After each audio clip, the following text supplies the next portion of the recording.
tole. Ele, ele, ele. El lunes empiezo, solemos decir cuando queremos empezar una dieta, una actividad física o alguna actividad, nos comprometemos con esto, pero ¿cómo hacemos para lograrlo? Porque a veces ese lunes nunca llega. ¿Qué tal, Graciela? ¿Cómo te va? Bueno, ¿cómo hacemos? Vamos a hablar de esto. Sí. Sí, a veces llega el lunes. El tema es cuánto tiempo podemos sostenerlo. Por lo general, cuando las personas llegan a la consulta de coaching para adelgazar, vienen en un estado de absoluta falta de credibilidad con la palabra y con esta declaración de el lunes empiezo. Porque a veces llega el lunes, se empieza, pero cada vez se achica más la franja de cuándo dejo. ¿Sí? Empezó con el lunes empiezo y terminó a los 15 días y cada vez se fue como achicando más. Entonces llegan en esa situación de querer buscar herramientas que les permita sostener la responsabilidad con respecto a este proyecto, el proyecto de adelgazar. Por eso es que, bueno, ni bien empezamos con la entrevista, que es la entrevista inicial, el programa consta de 6 reuniones.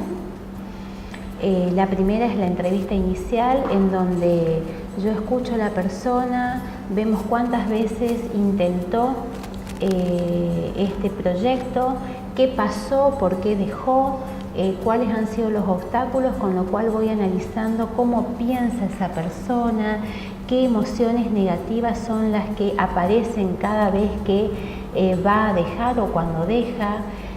Analizo esto que hablamos el encuentro anterior, con qué emociones come la persona, qué cosas la lleva a comer. Fíjate que en la jerga jurídica se utiliza un término que es la emoción violenta. Entonces muchas veces yo le muestro a la persona cómo esto, traspolado a la comida, muchas veces se come en estado de emoción violenta. Ni cuenta nos damos de cuánto estamos ingiriendo ni qué es lo que estamos comiendo. ¿Sí? Cuando estamos enojados, estamos con rabia y a veces no necesariamente con una emoción tan marcada en cuanto a lo negativo. A veces venimos del trabajo, venimos de la calle y con ese vértigo, con esa forma de relacionarnos, ni nos sacamos la ropa con la que venimos de la calle y con esa misma ropa comemos. Y esto es muy importante, detenerse acá, hacer un impas. Si es posible conectarse con el agua, conectarse con otra cosa que nos aleje de este vértigo, del tránsito, del manejo, de las emociones con las que estuve conectada y poder conectarnos con otra emoción, poder respirar antes de comer. Si bien no siempre a lo mejor se puede hacer, pero la verdad es que está indicado esto para poder comer de una manera responsable, más consciente. Y más consciente. Es muy importante esto que decís de la conciencia, porque el coach trabaja mucho con el estado de conciencia, con el estar acá, estar conectado con lo que estás comiendo, estar conectado con el vínculo con el otro, con uno mismo, con la comida, ¿sí? Entonces, esto de el estar genera un estado de emoción mucho más placentero del observador que estoy siendo, en donde me permito ver qué como y elegir qué voy a comer. Es decir, que no tiene que ver con si elegí la dieta correcta. No tiene que ver. Y por lo general las personas que llegan al entrenamiento de coaching para adelgazar, la verdad es que ya saben lo que no deben comer.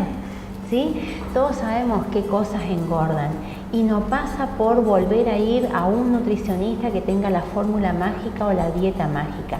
Pasa por esto, por cambiar los pensamientos, por ver de qué manera puedo dentro mío cosechar la responsabilidad, cuáles son los obstáculos que me han llevado a estar en una posición de víctima y no de protagonista. Por lo general, las personas que más engordan o que no pueden adelgazar por más dieta que hayan hecho o bypass gástrico, hay una emoción que es la que trabajo constantemente, que es la emoción del miedo.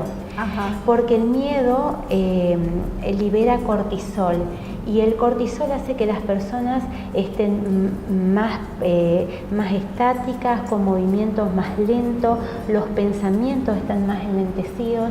Entonces esto genera mucha dificultad a la hora de adelgazar. El tema es que hay que trabajar el miedo. Por lo general es esto, ¿no? El miedo a dejar de ser querido, el miedo a ni siquiera poder enojarse. ¿Sí? ¿Viste esas personas que no se enojan nunca, que a todo dicen que sí y que el proceso va por dentro? Es decir, que hay una cuestión de afectividad detrás de todo esto. Totalmente, totalmente. Aparte, la comida es la primera vinculación que tenemos a través de un otro, que es la madre, y que nos genera satisfacción e insatisfacción.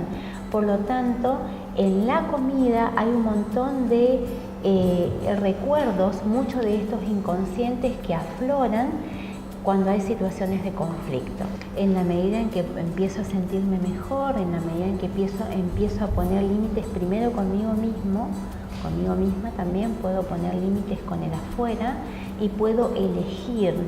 Y cuando estoy eligiendo, estoy conectándome con esa actividad con una emoción distinta, con una emoción que tiene que ver con la alegría, con una emoción que tiene que ver con la autenticidad, y eso se muestra en los músculos de la cara, se muestra hasta en la distancia proximal con el otro. Sí, se lee, esto se lee. Muchísimas gracias, doctora. Gracias.